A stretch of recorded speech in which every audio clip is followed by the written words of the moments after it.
Thanks for joining us post-game here on KCChiefs.com. Josh Looney, Mitch Holthus, Chiefs fall 40-24 to the Atlanta Falcons in the 2012 home opener, season opener. And Mitch, we knew it'd be tough. You're without your best pass rusher in Tom Bahali. Cornerback Brandon Flowers is out. Your safety, free safety, Kendrick Lewis is out. Your nose tackle, Anthony Toribio, is out. But I don't think people expected no Falcons punts until the final 3 minutes of this game. It was tough from the start for this defense today. Well, it was a tennis match. I said at the end of the game, or end of the half, that Roger Federer was in this place someplace. It was like being at the Arthur Ashe court because it was going back and forth. The missed field goal to start the third quarter. I tweeted out at halftime that the Chiefs had first possession of the third quarter. If they go down and get a touchdown there to make it 24-20, or at least just tie it, they keep the tennis match going. But if they go ahead 24-20, you actually change the psychology of the game, even as good as Atlanta was on offense. You mentioned all those guys being out. You couple that with the fact this is a very, very good Atlanta team on offense.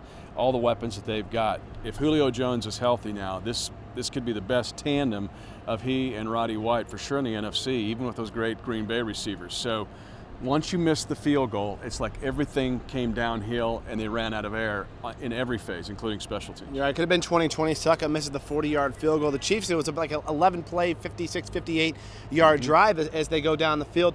Suckup misses next three possessions. Matt Castle fumble, 2 Matt Castle interceptions, and the Falcons score on every one of those possessions. In fact, they scored on their first 7 possessions of this ball game. But you're right, Mitch. In fact, there was a string of 11 plays after things started going downhill. The Chiefs had 9 negative plays out of 11, including 3 turnovers. Yeah, it's just a switch hit, and it was Matt Castle was very efficient, 10 of 12 in the first half, looked very good, threw for 1 score, ran for another, and then he fumbles and throws 2 interceptions, and really it reminded me a lot of the Missouri game in the fourth quarter. The turnovers, things got out of hand late, and you can't do that against an Atlanta offense. You know, there were some positives now. They were 11 of 16 on third down conversions, and in the first half when it was a tennis match, Kansas City was holding serve, but they never got the lead.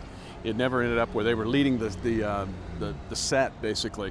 So, but there were positives in the fact that they moved the ball around. They were able to be explosive. They had some explosive runs, a 46-yard run by Charles.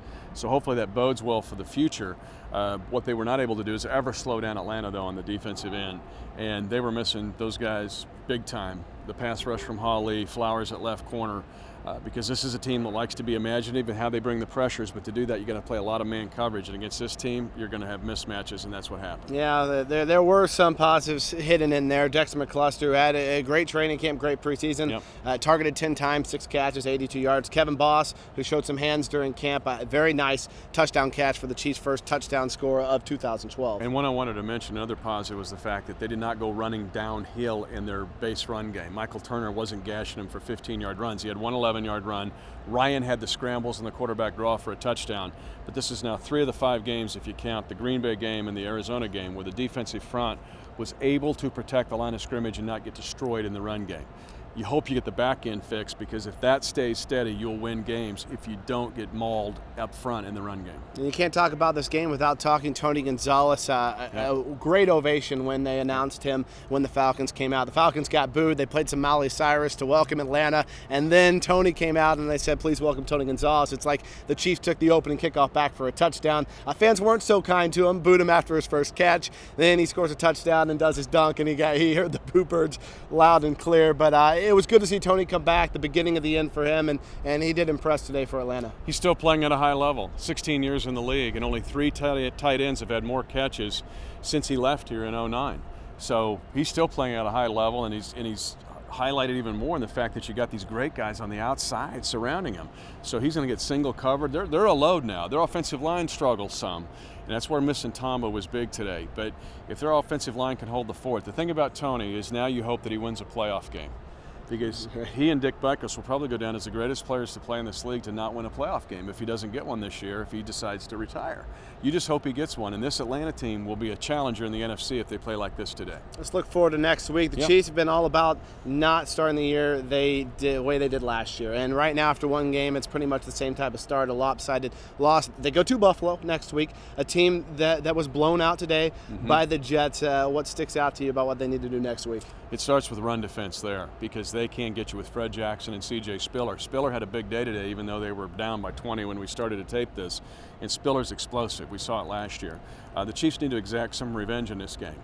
I mean, this was an embarrassing loss last year to these guys. And Stevie Johnson's hit on Eric Berry is one that I'm doing a minute with Mitch on it this week. I have a hard time forgiving that. It led to a rule change, but quite honestly, both teams' backs are against the wall. It's their home opener. The Chiefs have got to find a way to win. They've also got to find a way to get some of these guys back off the injury list, because you've got to get them back to play defense in this league. But if you defend the run against Buffalo, you got a shot against them, even though Fitzpatrick can be resourceful in the passing game. To me, it seems like a team that runs to pass. Josh Looney signing off on KCChiefs.com First of all, for the final time. Before you go, congratulations to you and Jenna on your opportunity with the NCAA. Rebranding Division II. It's going to be exciting to see what you do. This is right in your wheelhouse, but you've been here since '06. We've done a lot of stuff together, and we just wish you the best, and God bless you, man. I appreciate it. And, of course, it's not the coverage isn't ending. Mitch is going to be with you all season long, and I'll be with you on Twitter. I was between, like, the fans, so I'll be watching like all of you. No, we'll bring Rachel in here. She's a lot better looking than you. You'll be happy with that. Mitch will keep you up to date with all the inside action. Thanks for joining us on KCChiefs.com.